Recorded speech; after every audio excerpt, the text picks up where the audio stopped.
الأورام الليفية حميدة ولا خبيثة؟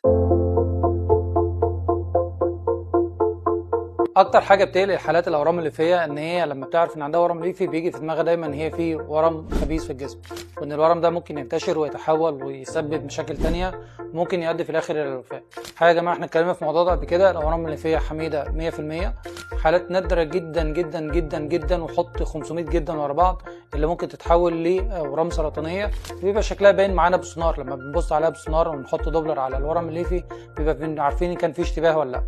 انما الاغلب العام لدرجه ان احنا بنعمم ان كل الاورام اللي فيها حميده، ما شفناش تقريبا الا ما نقدر ان احنا نشوف ورم ليفي في مشكله سرطانيه.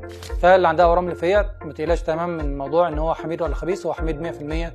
بس طبعا الاورام اللي فيها هاكد للمره ال100,000 ان هو لازم يتعالج بمجرد ما يتشخص، ايا كان حجمه ايا كان مكانه، لان كل ما اتعالج بدري هنلحقه بدري فنقدر نتعامل معاه مثلا بالمنظار بدل ما نفتح جراحه، نحافظ على صحه الرحم بدل ما يكون عضله الرحم ضعف. فاللي تشخص عندها ورم ليفيه هي حميده 100%، بس عالجيها حسب الوصف الطبي بتاعك.